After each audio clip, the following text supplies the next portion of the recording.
am answering one of your questions about how much detail is enough detail.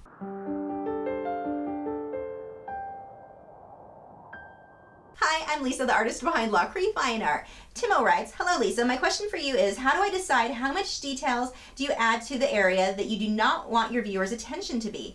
And how do you balance the details out if you have to pay attention to every part of your artwork?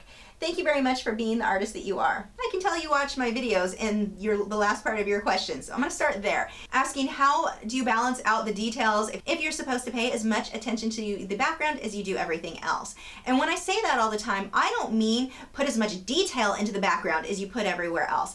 I mean don't rush it. If your background is to be blurry, if that's the look that you're going for, take the time and get it just perfect. Don't just rush over it and have it not blended as well as everything else. It's not a matter when I say that of put more detail, put as much detail in the background as in the foreground. Now, as far as how much detail to add, this may not be the answer that you want, but this is going to be completely up to the artist and what their end goals are. I'm not one who believes there's only one right way to create and everything else is bad. It's art. We get to make it look however we want. But for me, I will generally focus the majority of my detail in on the subject, because if I put too much detail into the background, I feel it pulls the viewer away from that subject. So it depends on the piece. There are other times where I do surrealism where all of it has the same amount of detail. So it just depends on, again, on what your end goals are. What it is that you're trying to get your piece to say to the viewer is going to dictate how much detail you're probably going to want in any area.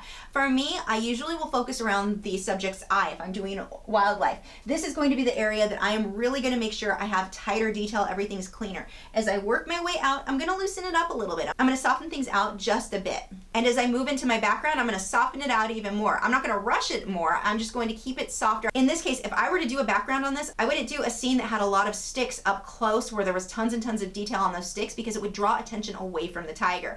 I would, however, if I wanted sticks in the background, I would just keep them soft, keep those edges blurred, very, very soft. I remember years ago seeing an artist who had painted a landscape, and she put just as much detail in the background as she did in the foreground.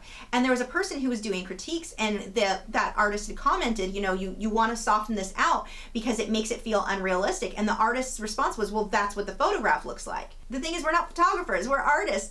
If you want to make it look more realistic to the viewer, you're usually going to want to soften out a bit the background. You can still have detail, you just don't want it to be quite as harsh. That will help you to create depth, especially in landscapes. That will really help to create a lot more depth if you can soften out what's in that background. A good way to explain this is for you to go outside, look at something that's fairly up close. Is it a bench on your porch? Something like that. Look at that and notice while looking at that how everything else just kind of blurs out. It kind of softens up. It's still there, it's just not as harsh. When you then look at the trees in a distance, those trees come into focus, but what's up close then is a little bit softer. When you can replicate that into a painting, I feel that it gives it a much more realistic look. Personal preference, that's just what I like. It just is going to depend on what your goals are. I have a frequently asked questions page over on my website. If you cannot find the answer to your question there is an area where you can submit your own question to be featured in one of these videos. I'll have a card pop up here so you can check that out. Thanks for watching. If you're new to my channel, I have new video critiques every Tuesday where I'm critiquing your original paintings or drawings,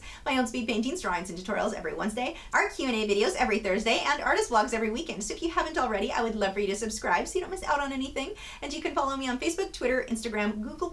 All of those social media sites are linked below in the video description where you can keep up with news, my newest work, and see real-time clips of whatever it is I'm currently working on. I'll see you guys in a few days.